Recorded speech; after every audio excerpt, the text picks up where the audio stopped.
इस प्रसंग के माध्यम से हम पूज्य दादा गुरुदेव भगवान जी के जीवन की छोटी छोटी बातें आप तक बता रहे हैं। किस प्रकार दादा गुरुदेव जी के पास जब संगत आती थी और उनके मन के भाव को देखकर, उनके ज्ञान के लेवल को देखकर उसी किस्म का आप उनको सत्संग सुना देते थे ताकि उनके मन की शंकाएं दूर हो जाएं। एक दफ़ा आप फरमाने लगे कि एक व्यक्ति कुछ करतब दिखाता था, वो बड़े बड़े नेजे सरकंडे ऊपर उछालता और उन्हें दांतों पर रोक लेता था। तो प्रसिद्धि उसकी इतनी हो गई कि वो राजा तक पहुंच गया। बात राजा ने भी उसके करतब देखने के लिए उसे अपने दरबार में बुलाया। तो जब वो करतब कर चुका तो राजा ने पूछा कि आपने ये कहाँ से सीखा? सीखा तो उसने था बगुले से, क्योंकि वो नदी किनारे जाता था तो उसने देखा कि बगुला मछली को पकड़ता है और उसको ऊपर उछाल देता है और फिर अपने मुंह में खा जाता है। उसकी नकल करके उसी से शिक्षा लेकर उसने भी ये प्रैक्टिस शुरू कर दी।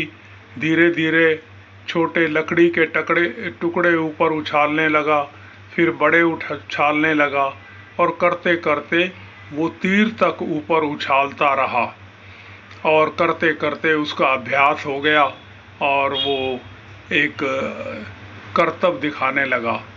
तो जब राजा ने उससे पूछा कि ये तुमने कहाँ से सीखा, तो उसने सोचा कि मैं अगर गुरु का नाम बगला लूँगा तो शायद मेरी हंसी हो या कहें कि ये बगले से क्या सीखा आपने, कैसे सीखा। तो उसने कहा नहीं जी, ये तो मैंने अपने आप ही सब सीखा है, मेरी प्रैक्टिस का है। राजा समझ गया कि इसको अपने गुरु का नाम बताने में संकोच हो रहा है, ये विद्या इसकी फलवती नहीं होगी। तो उसने फिर उसे कहा कि अच्छा एक दफ़ा आप फिर करो। तो जब उसने दोबारा नेजा उछाला तो वो संभल ना सका और नेजा उसके गले में उतर गया और उसकी मौत हो गई। कहने का भाव है, आप यहाँ फरमाते हैं कि जो भी आपको गुरु से प्राप्त हो उसको उसका गुरु का सम्मान करना चाहिए। ये अपने सम्मान के लिए आप गुरु के नाम को छुपाना नहीं चाहिए। तो इस प्रकार छोटी छोटी जीवन की घटनाओं से आप हमारे जीवन को दर्शाते हैं कि जो भी शिक्षा, चाहे वो साधारण हो चाहे असाधारण हो, जिस किसी से भी हमें प्राप्त हो, हमें उसके प्रति कृतज्ञ होना चाहिए, उसका एहसानमंद होना चाहिए, उसकी शान बनानी चाहिए। ये नहीं कि जो कुछ प्राप्त होने के पश्चात उस पे हम अपना स्वामित्व बना लें और कहें कि ये तो मैंने स्वयं ही कुछ किया है। बोलो जयकारा, बोल मेरे श्री गुरु महाराज की जय।